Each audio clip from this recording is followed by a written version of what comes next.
Dnes budeme preberať Kolosanom z 2. kapitoly 6. a 7. verš.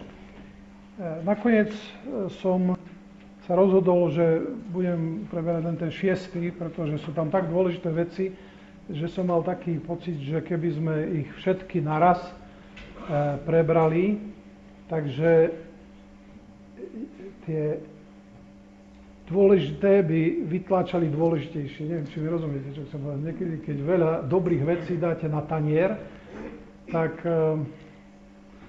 všetko je to veľmi dobré, ale až je toho príliš veľa naraz.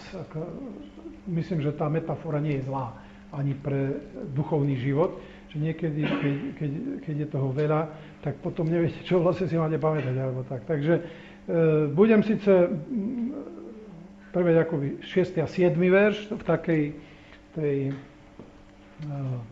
čítaní a schéme, lebo patria spolu, veľmi robia taký jasný celok, ale nakoniec len tie témy toho 1. 6. verša budeme preberať. Tak, ale najskôr, ako sme už zvykli, dajme si otázky. Skúste si pripomenúť, pamätáš si, ako si uveril alebo uverila v Ježiša Krista, čo sa vtedy stalo? Máš to, čo si vtedy prijal alebo prijala aj dnes? Lebo o tom dnes bude vlastne ten verš, že niečo, čo sme vtedy, v tom momente nášho obrátenia a privlastnenia Kristom, čo sme vtedy prežili, alebo čo sme dostali, že to má pokračovať, v tom je tá vytrvalosť. Jestvuje kontinuita alebo diskontinuita, čo je cudzie slovo, ale asi by sa najlepšie preložilo spojitosťou, spojitosť. Jestvuje spojitosť alebo nespojitosť medzi tvojim obrátením a tvojim dnešným poznaním Krista. Takže skúste rozmýšľať, či to má pokračovanie dnes, čo vtedy sa stalo, alebo je tam nejaký závažný rozdiel.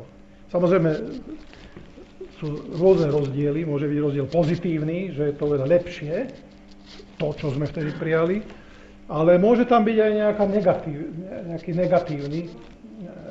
negatívna diskontinuita, a to v tom zmysle, že nejaké sklamanie nastalo, alebo nedôvera, alebo ochladnutie, alebo niečo také. A tento list nás veľmi jasne nabáda k tomu, aby sme nestratili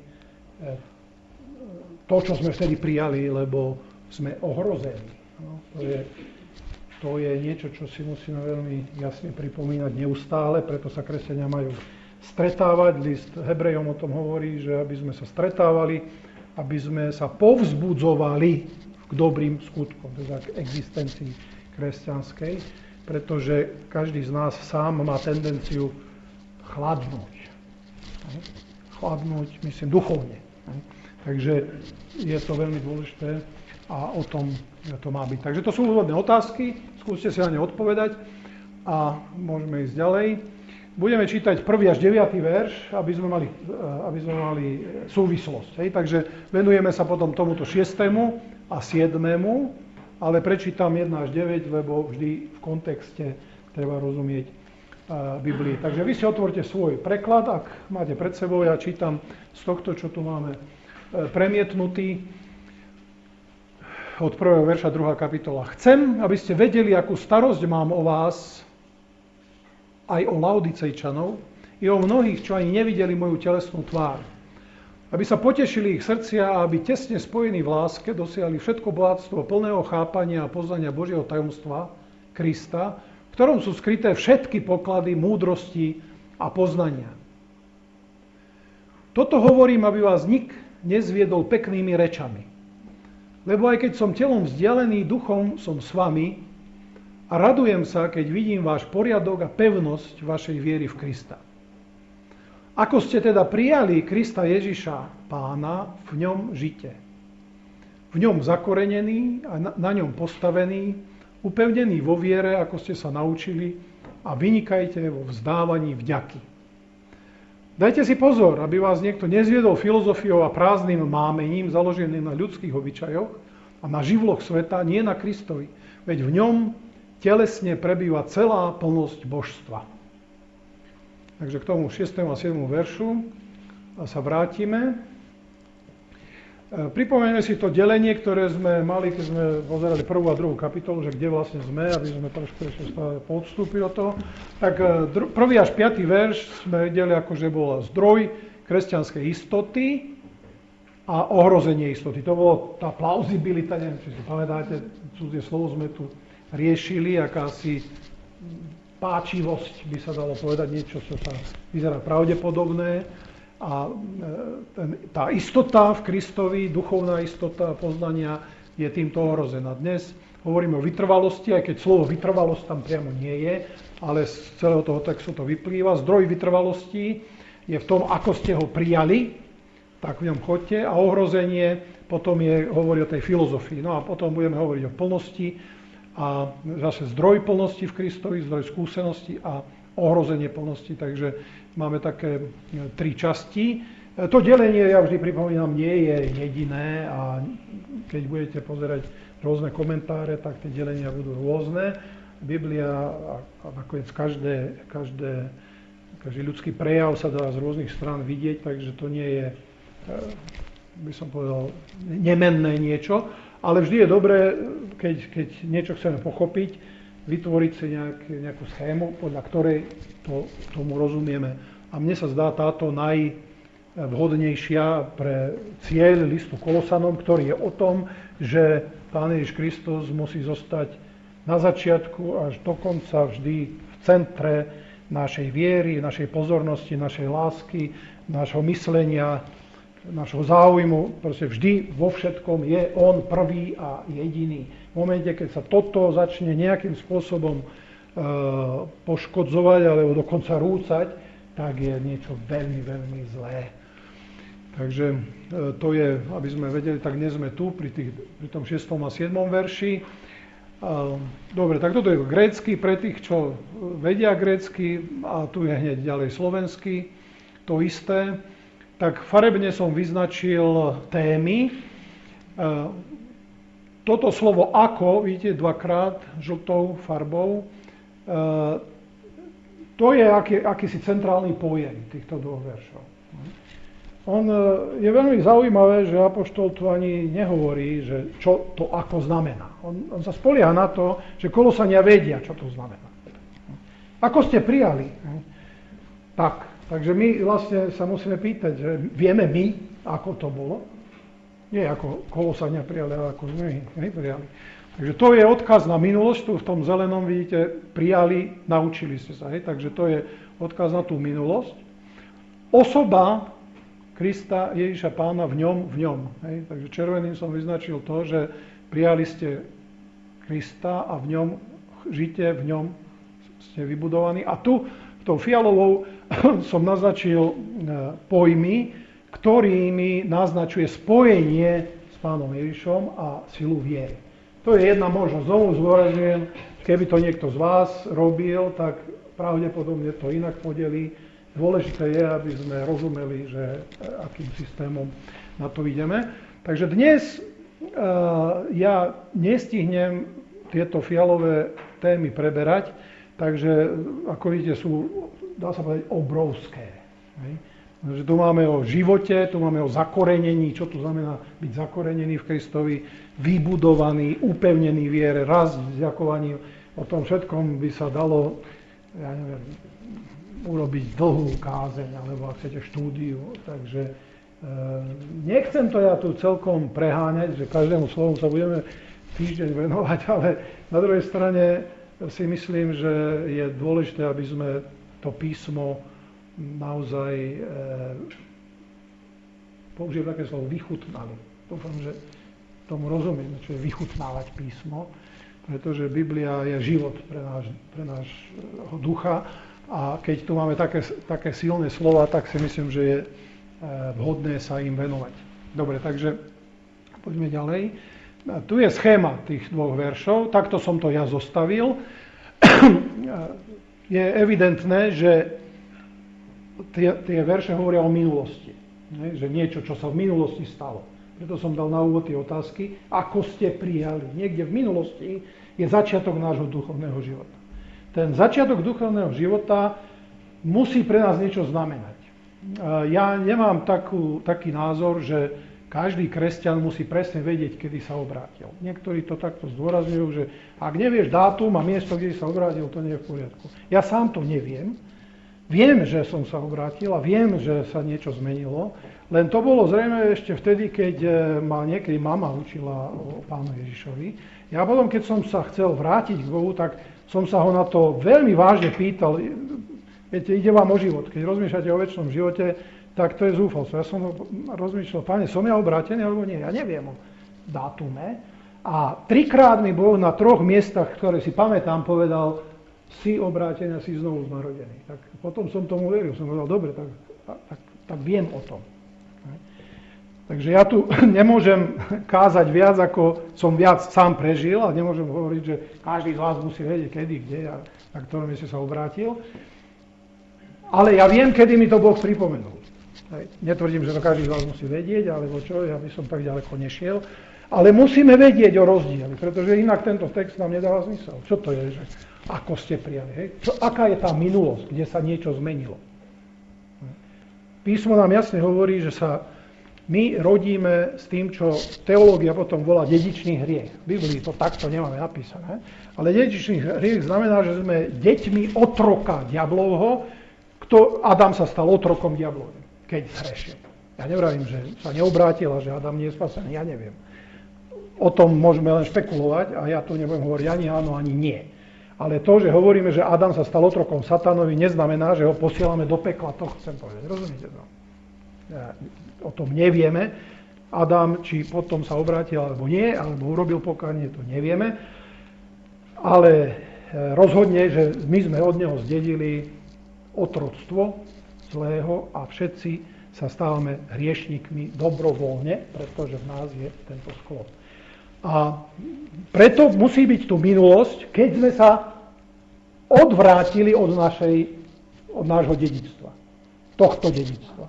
A keď sme povedali, my chceme iné dedičstvo, nechceme byť deťmi Adamovými, ale chceme byť deťmi Kristovými vo viere. Hej. O tom hovorí 15. kapitola 1. listu Korinťanom, že tak, ako sme boli deťmi Adamovými, tak sme deťmi Kristovými, keď sme v Neho uverili. Deťmi Adamovými sme fyzicky a deťmi Kristovými sme duchovne, keď sme v Neho uverili. Takže to je zásadný rozdiel a tu vidíte, že ako ste prijali, ako ste boli vyučení. To je tá minulosť. V prítomnosti na tejto minulosti musíme stavať a to je to, čo by som chcel na budúce, keď nám Pán dá príležitosť pokračovať. Sme zakorenení, z tej minulosti vyplýva táto prítomnosť, že sme zakorenení, budovaní a upevňovaní, alebo upevnení vo viere. Z tej minulosti musí niečo vyplývať pre prítomnosť. Existuje taký typ kresťanstva, ktorý tak zdôrazní minulosť, že už potom sa netreba o nič starať. Ako aby sme boli úprimní, alebo dosť kritickí, tak treba povedať, že niektoré evangelizačné snahy takto vyznievajú. Že treba človeka priviesť ku Kristovi a už potom sa o ňo nestará. A z Biblie to zrejme nevyplýva, lebo všetky listy sa starajú nie o tých, čo nie sú Kristovi, ale o tých, čo uverili, aby nejak rástli. Keď sa vám narodí dieťa, tak nepoviete, hurá, máme dieťa, bež do sveta, hej? Musíte sa hodne starať, aby z toho ste voľačo vychovali, či nie? Vychovali ste deti, nie? Čo ste starší. Takže dieťa potrebuje mnoho starostlivosti, aby z neho niečo vyrástlo. A myslím si, že táto paralela s duchovným životom nie je nemožná. Hej? Samozrejme, že duchovný život je odlišný od fyzického, ale aj tak sa hovorí, že aj duchovné deti majú plienky. No a ja som tu pridal ešte budúcnosť k tomu rastu s ďakovaním. Myslím si, že vďačnosť, my sme tu už raz hovorili o vďačnosti aj viackrát dávnejšie, a tu znovu apoštol zdôrazňuje, že tá viera, ak nie ste vďační a nevzdávate vďaku, tak nerastie. Ja mám obavy, toto je, si myslím, že veľké pokušenie a možno, že osobitne slovenského národa, tak si to dovolím povedať, nevďačnosť, neustále hundranie, kritika. Každý človek na svete od Papua Guinea až po Ameriku má problémy s nevďačnosťou, to som presvedčený. Ale keď prídete do rôznych kultúr, tak zistíte, že predsa len sú isté rozdiely oproti celkovému pocitu zo života. A vy, čo ste boli niekde v zahraničí, tak viete, o čom hovorím. Že Slovák vie kritizovať aj tam, kde už naozaj nie je čo kritizovať, pretože to je jeho zásadný postoj. Najskôr budem hovoriť, že je zle, aby si náhodou nemyslel, že už vy nič nie si povinný. Lebo v momente, keď poviem, že je všetko v poriadku, tak ty povieš, že je ti dobre, tak čo? Hej? Ale keď budem neustále smokliť a nevďačne hundrať, tak mám nádej, že vy ma budete ľutovať a budete zháňať, že ako mi môžete pomôcť. No, takže vlastne si vás tým priväzujem a toto je zotročenie. No, ja tu nechcem kultúrne kritizovať, ja som sám Slovák, takže keby to som mal o iných hovoriť, tak to nepoviem. Ale o sebe človek predsa len si viac môže dovoliť, takže musíme si na to dať pozor. Hej? Lebo to je veľmi nebezpečné pre vieru, ak nie vražedné. Nevďačnosť je pre vieru vražedná. Pretože vďačnosť ju buduje. No ale to som predbehol trochu, ale myslím si, že nevadí. A poďme teraz prebrať jednotlivé pojmy z toho, že teda ako ste prijali. Takže to slovo prijali ste je o minulosti. Poďme k tej minulosti a tam je slovo prijali ste. To je slovo, ktoré znamená, že prevzali učenie. To je veľmi dôležité. Že v tom slove, keď ho bereme grécky, tak znamená ako, že od niekoho vám niekto niečo odovzdal. Takže to je niečo, čo vlastne hovorí o akejsi tradícii. My, protestanti, často máme veľký problém so slovom tradícia, pretože sa nám zdá, že tradícia musí byť zlá. A reformácia sa veľmi silne postavila proti tradícii, to vieme. Však? Že to bola nejaká tradícia, ktorá už bola mimo Biblie a mimo toho, čo je jasne zjavené v písme. Proste ľudia navýmýšľali kopu všelijakých pravidiel a svätých a rituálov a sviatkov a proste to kresťanstvo prestalo byť vôbec reálne, duchovne, len bolo nejaké sami nejaký výmysel. No a my sme odtiaľ zobrali, že teda tradícia je niečo nebezpečné, lenže keď sa na to pozrieme veľmi zblízka, tak tradícia je nevyhnutná v tom zmysle, že ja nemôžem si vymyslieť niečo, čo som neprijal. Moja viera musí byť prevzatá od niekoho, kto mi o nej povedal. V mojom osobnom prípade to bola moja mama, ktorá mi to hovorila, a prvá, a kde som to ja mohol prijať. A vy si musíte vedieť povedať, že od koho som to ja prevzal. No? Ak ste si to sami vymysleli, tak vás veľmi varujem. Ak ste čítali Bibliu a z Biblie ste to priamo zobrali, no tak ste to prevzali od apoštola, alebo od žalmistov, alebo čo vás oslovilo. Ale jednoducho Boh to tak zariadil, že evanjelium preberáme od ľudí. Neprichádza anjel s nápisom na oblakoch, že neviem čo, ale prichádza to cez ľudí. To je Boží systém.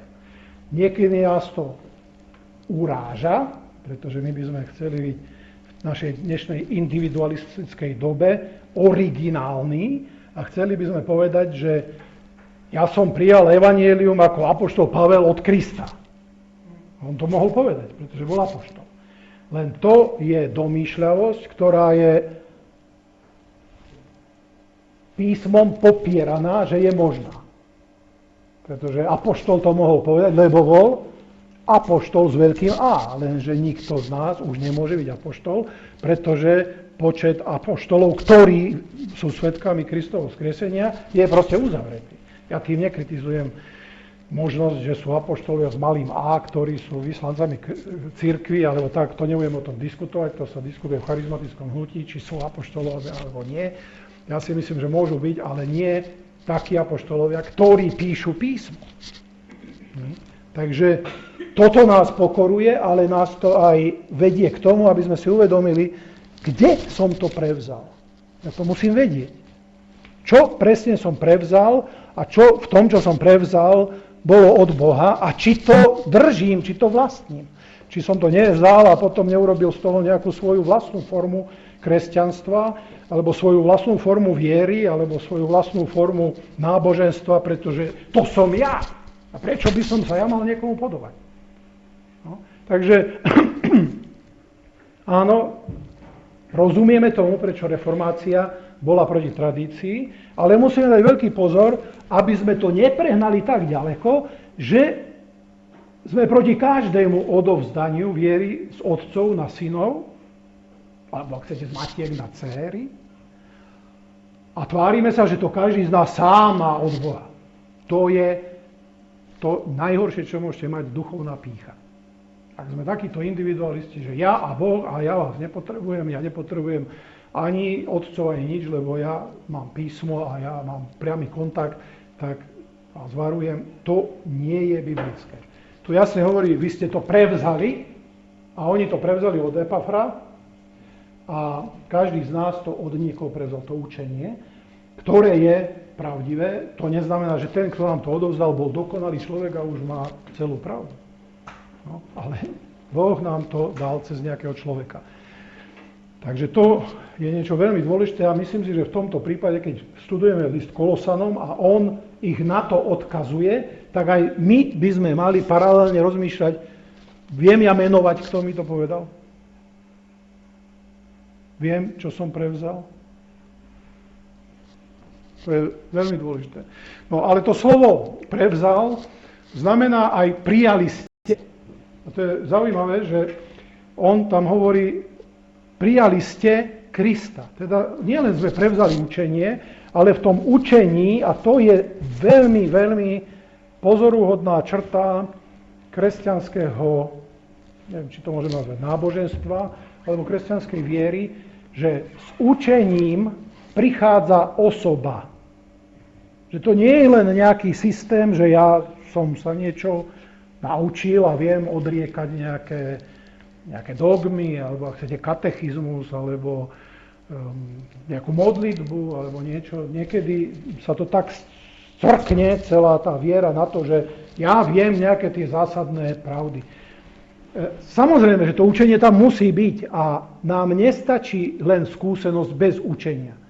Toto si môžete, ak sledujete kresťanskú scénu, tak môžete vidieť, že dnes toto celkom jasne Satan sa snaží rozdeliť. Kresťanov, ktorí zdôrazňujú skúsenosť, možno charizmatickú alebo nejakú, a učenie je jedno, aké je.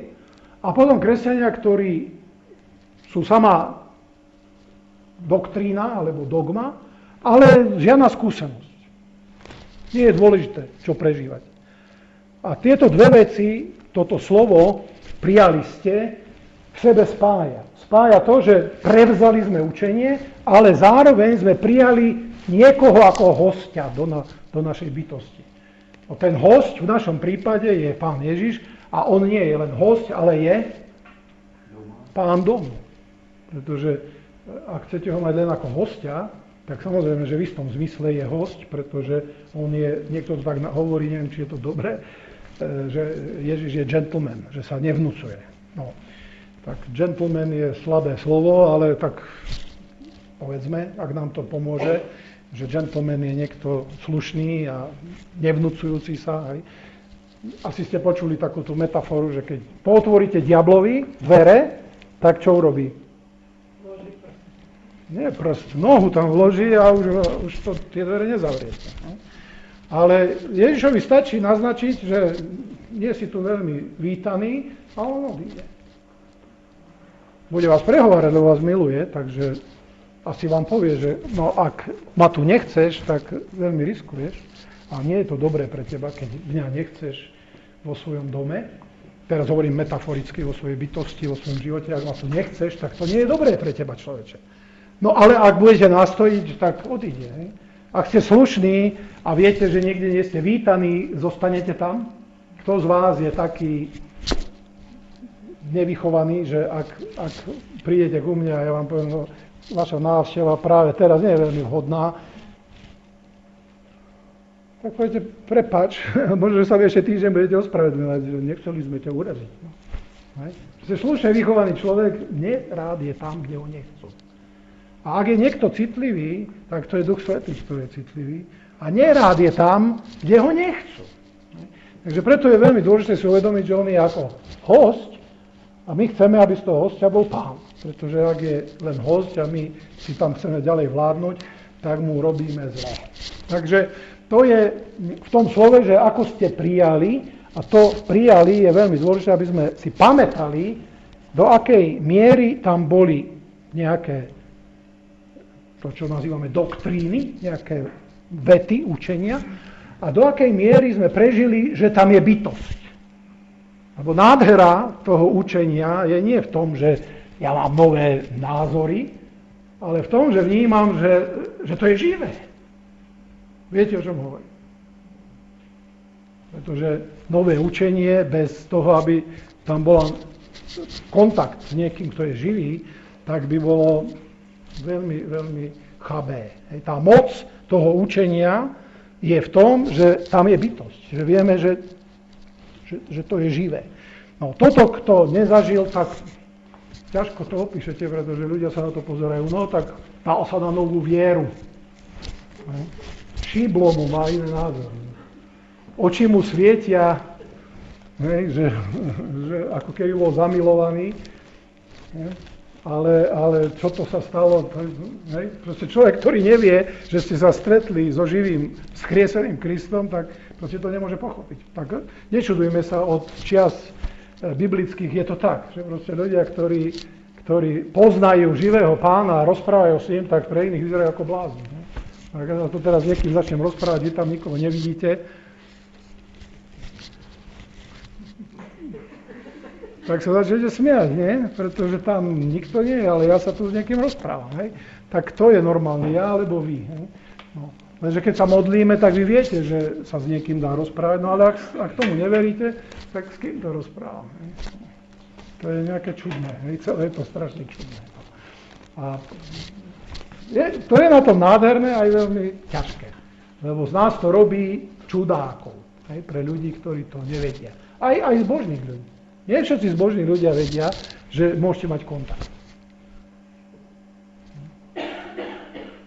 Že môžete mať kontakt. Že viete, že niekto tam je. A to je na tom nádhera, že kresťanstvo je takéto náboženstvo. To, ako sme prijali, si myslím, že je veľmi dôležité. Izajáš 65.1 a cituje to Rímanom 10. kapitola 20. verš. To je taký provokačný text.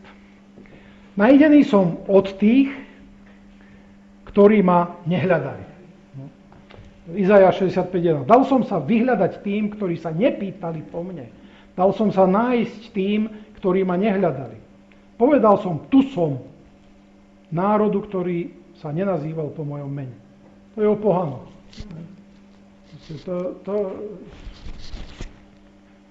To je dojímavé. Ja som všetko robil preto, aby som Boha nechcel. On proste vedel, že to je pre mňa zlé. A v tom, že my sme niekoho prijali, je veľmi dôležité si toto pripomenúť, že tá iniciatíva bola v ňom. Úprimne povedané, dovolte mi takú osobnú poznámku, ktorá nemusí vždy platiť, ale vždy, keď niekto hovorí svedectvo a zdôrazňuje, ako ja som hľadal, alebo hľadala, ako ja som našiel, tak ja vždy sa pýtam, či to je pravé. Nechcem to spochybňovať, ale ten, kto naozaj pozná lásku Božiu a skutočnosť evanjelia, tak si myslím, že vždy v konečnom dôsledku príde na to, že to nie je ja som našiel Boha, ale Boh našiel mňa. Že tá realita je taká, že ja som... Je jasné, že som hľadal. Ja si nechcem povedať, že človek nehľadá. Však všetci sme v istom zmysle hľadajúci.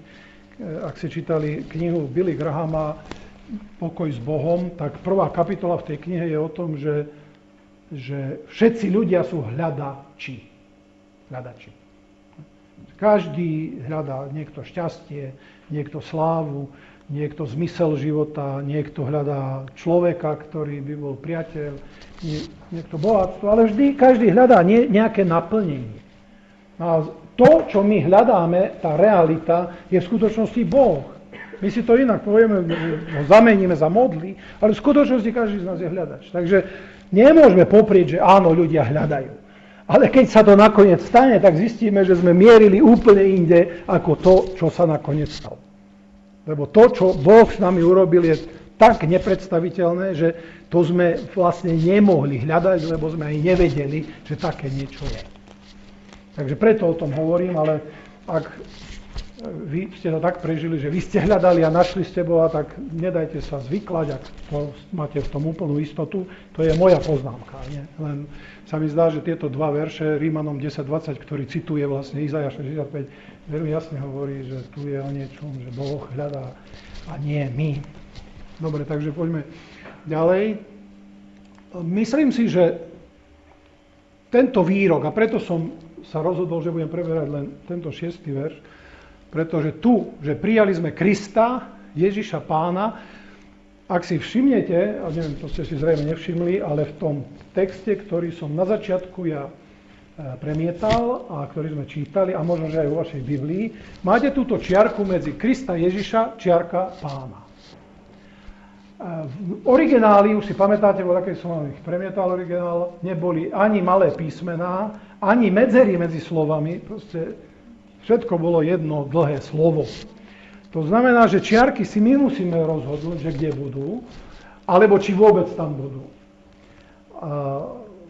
Z poznámky, ktorú som čítal v jednom komentári, že apoštol Pavel málo kedy používa označenie Pána Ježiša ako Kristus Ježiš. No, to Pavel nezvykne používať. A pretože tu má 3 označenia, tak ja to tak vnímam, že on tu chcel povedať, že prijali ste Krista, teda pomazaného, a Ježiša Pána, tieto dve slová, že patria dohromady, lebo spájajú, čo je vlastne nespojiteľné, lebo Ježiš je človek a Pán to je Boh. Takže preto si myslím, že on chcel tu zvýrazniť to, že prijali ste niekoho, kto je pomazaný a kto je zároveň človek a zároveň Boh. A to je, myslím, veľmi dôležité pre našu vieru, pretože od tohto sa odvíja celá kresťanská teológia, alebo doktrína, alebo viera, alebo láska k Ježišovi, alebo oslava v nebi. Proste si myslím, výskajú nad týmto všetci nadšením, že takéto niečo Pán Boh dokázal urobiť. Že stal sa človekom a zároveň bol Bohom. Takže o tom by som chcel teraz trošku s vami uvažovať. Vy ste tu už raz uvažovali o tom, čo je Kristus. Hej? Kristus je pomazaný. A pomazaní v starej zmluve pomazávali niekoľko funkcií. Pomazanie bolo olejom a symbolizovalo pomazanie na nejaké dielo, na nejakú prácu alebo na nejakú pozíciu. Takže Mašiach, hebrejský Mašiach, bol predovšetkým kráľ. Izraelský kráľ bol Mašiach.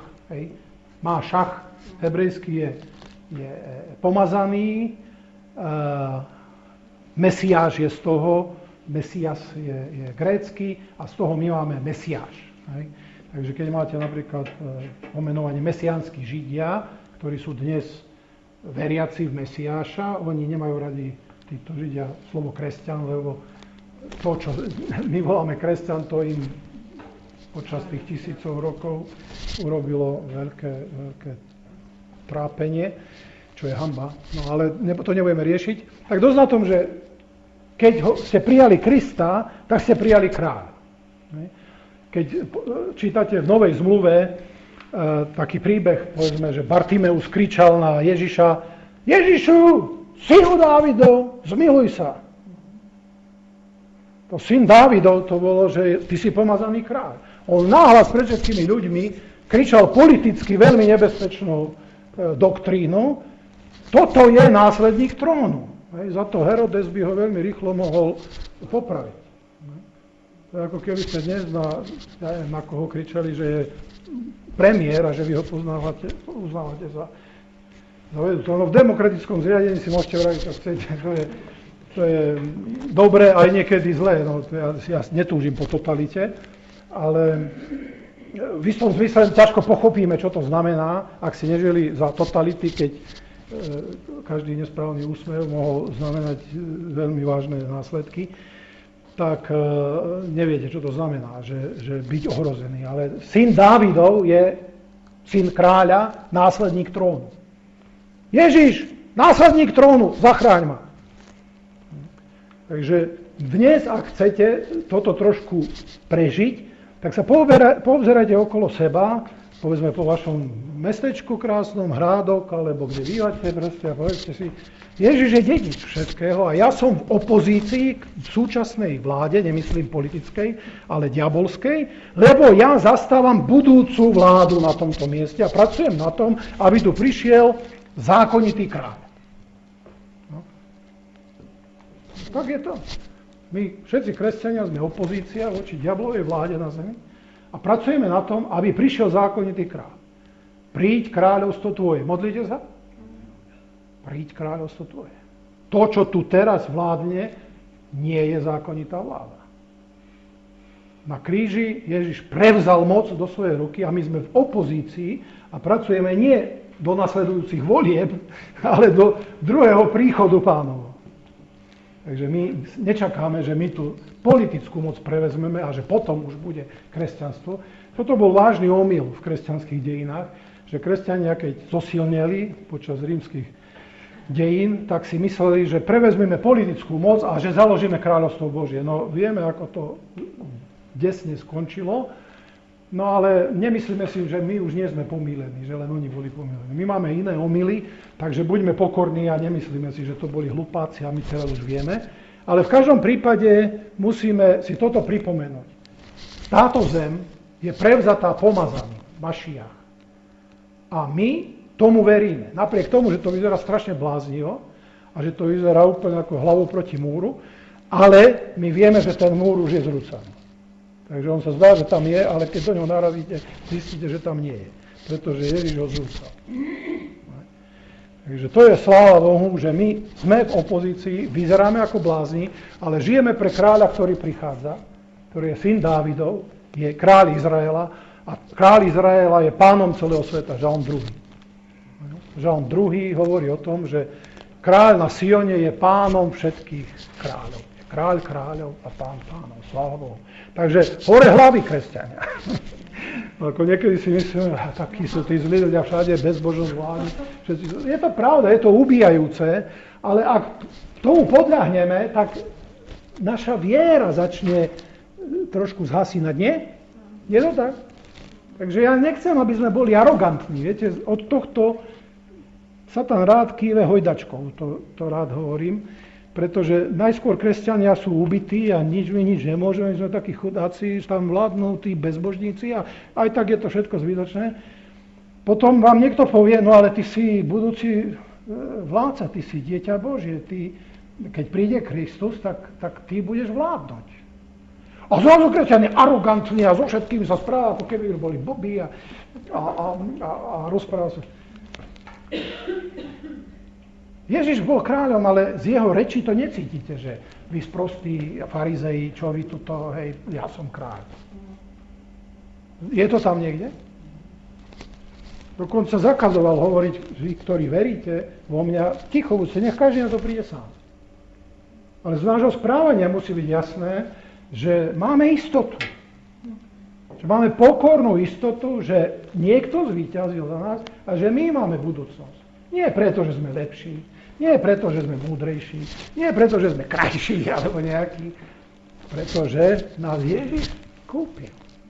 Tá istota je fantastická. A toto je dôležité, aby sme vedeli, že koho ste prijali? Kráľa. A ten kráľ pomazaný je aj kňaz. Hej? Židom 7.17.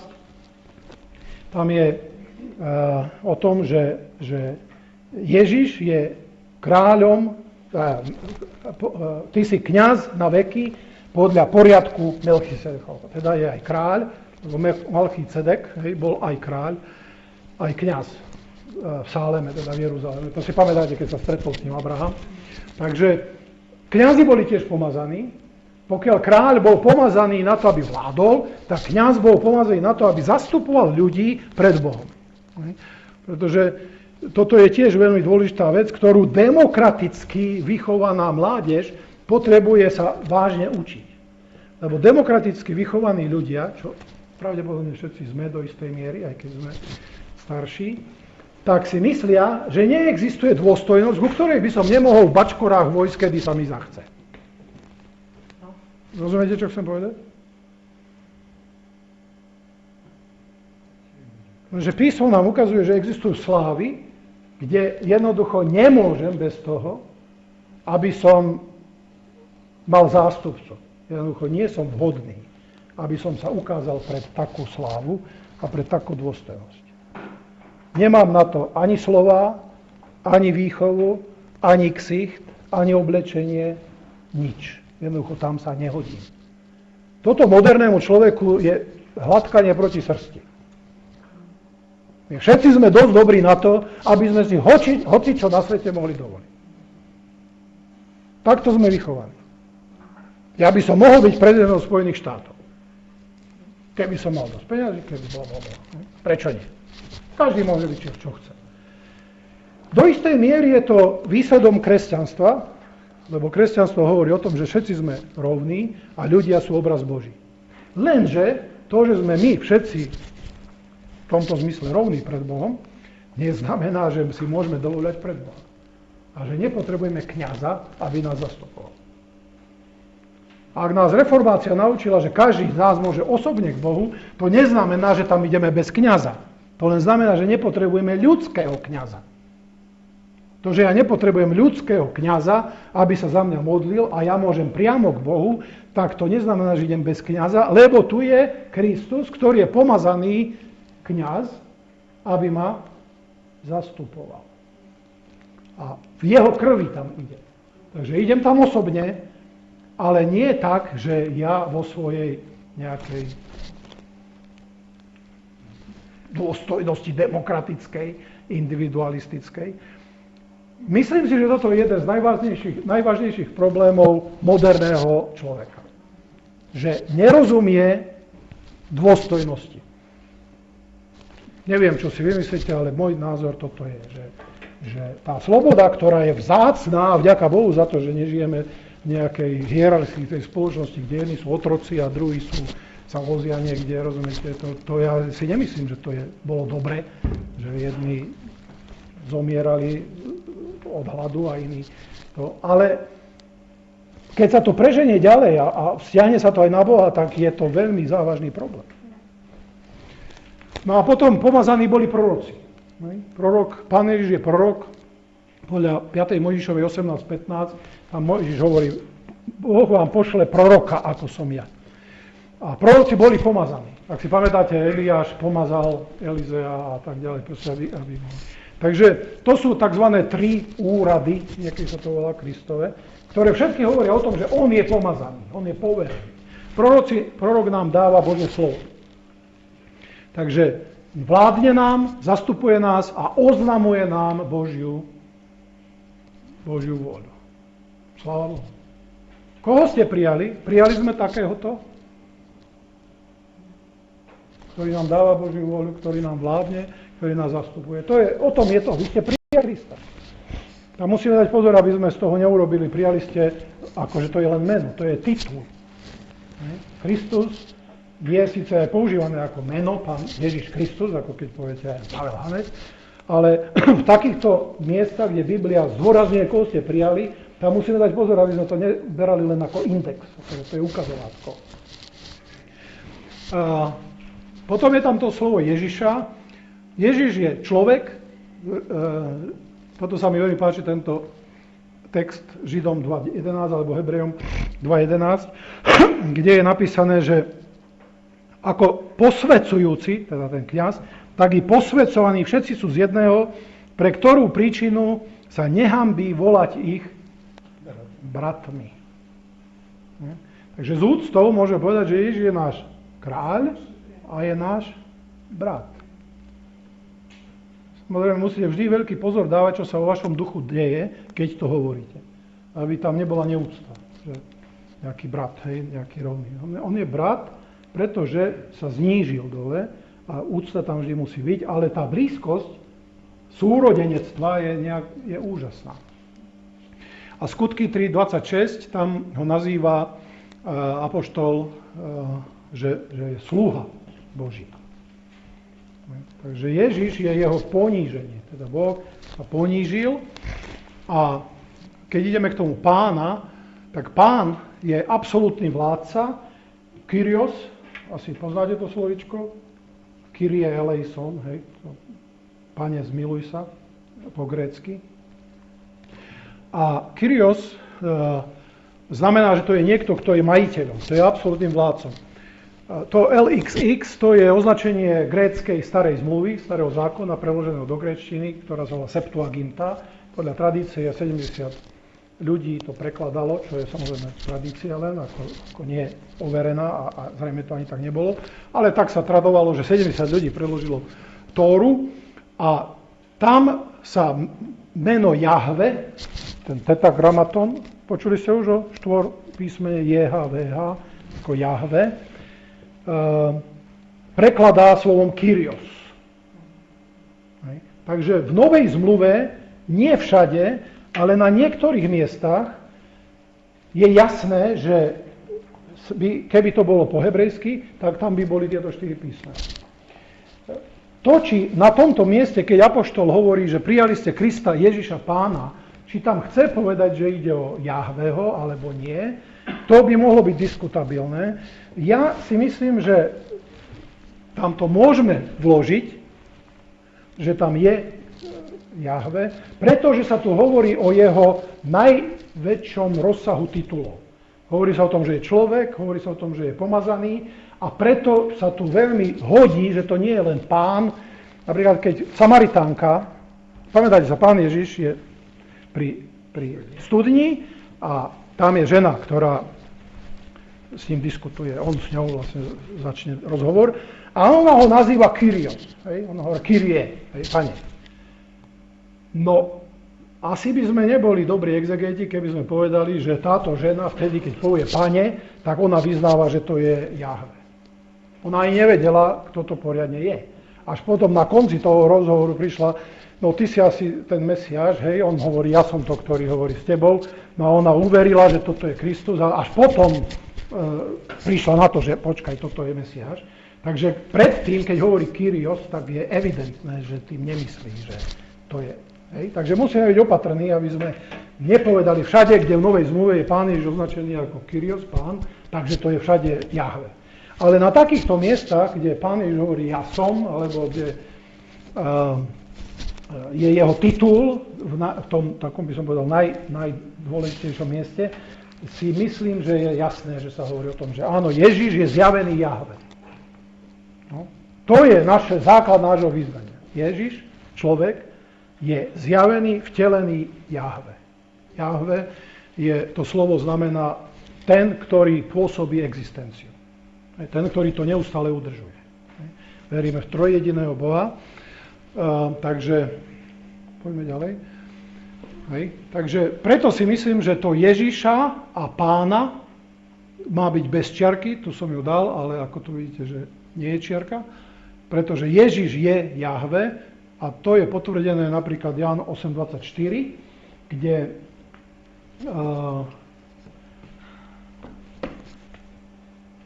pomôže mi to niekto nájsť? Ján 8.24, alebo... Áno? Preto som vám povedal, že umriete v hriechoch, lebo ak neuveríte, že ja som, umriete v hriechoch. No, tak to, že ja som, hej? To je odkaz na predstavenie Boha, ktorý sa predstavil Mojžišovi som, ktorý som.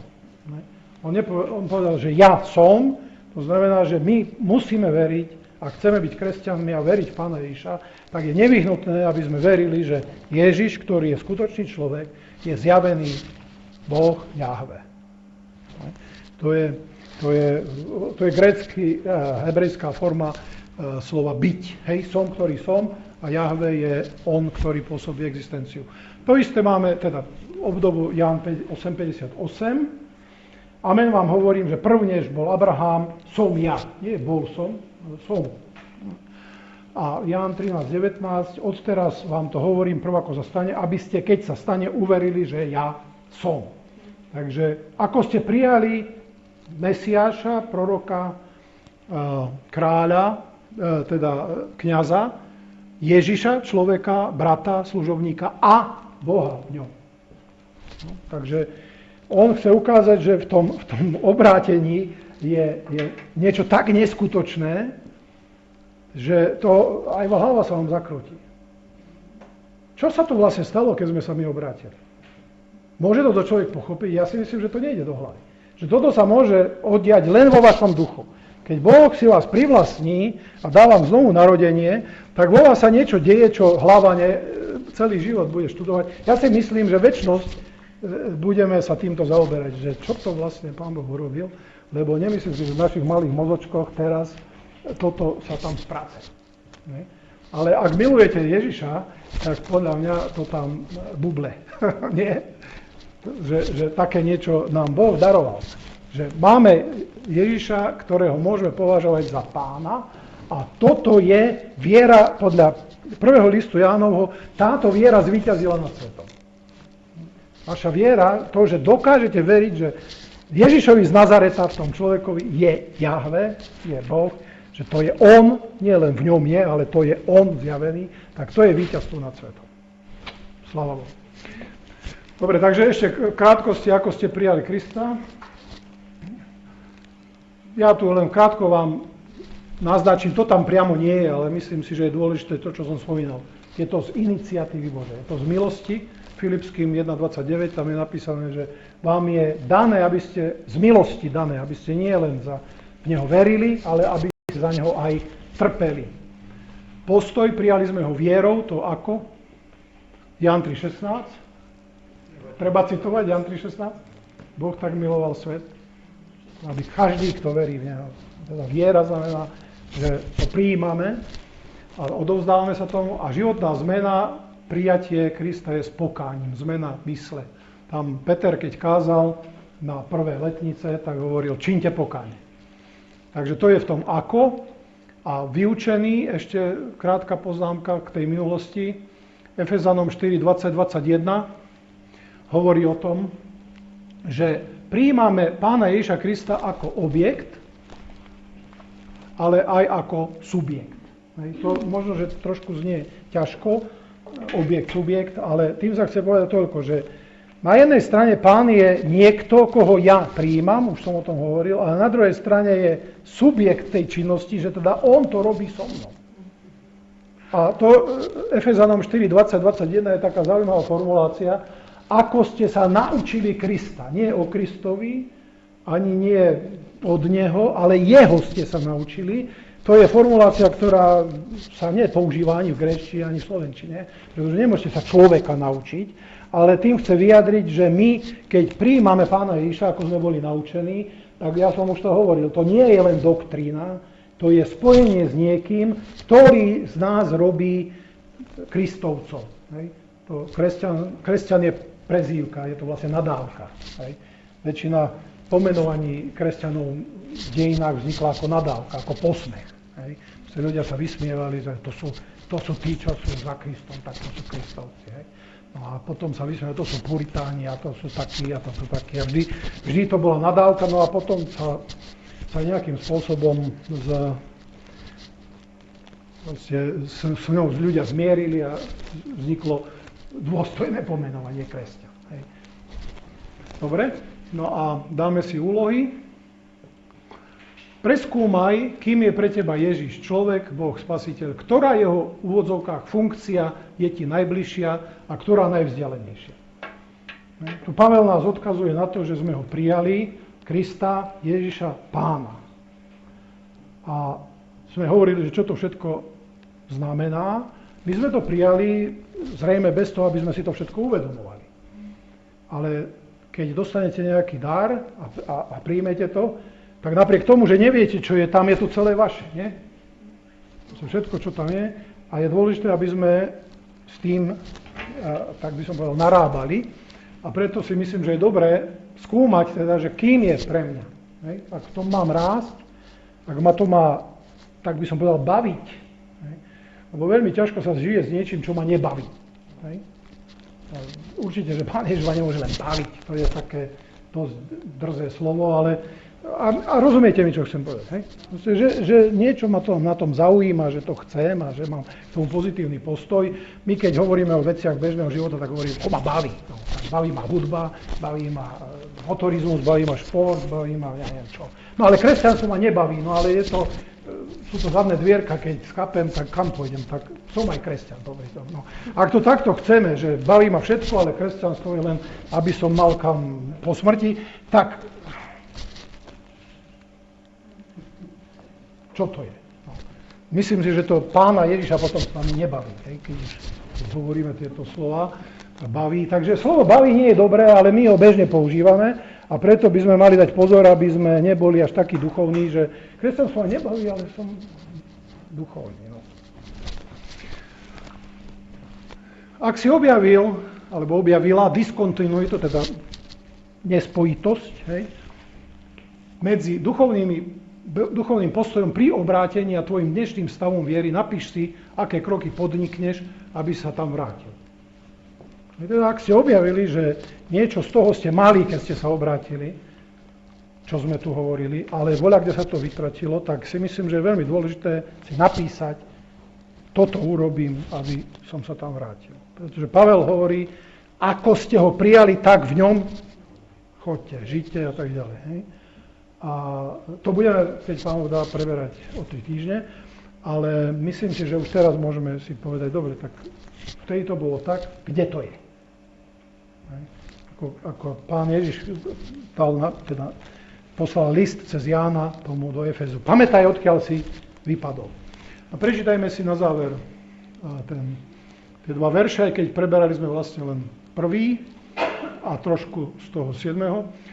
Ako ste prijali Krista, Ježiša Pána, v ňom žite. V ňom zakorenený a vybudovaný, upevnený vo viere, ako ste sa naučili, rastúc ďakovaním. Ďakujeme ti, Pane, že to, čo sme my ani netušili, že by mohlo v našom živote sa stať, ty si urobil akoby proti našej vôli. A zmenil si našu vôľu, aby sme rozumeli, že to je pre nás lepšie. Že to je jediná nádej, ktorou môžeme žiť a ktorá dáva krásu životu, ktorý si ty stvoril. Prosíme, aby toto slovo tvoj duch potvrdil a viedol nás k tomu, aby sme rozvíjali dar, ktorý si nám daroval. Amen.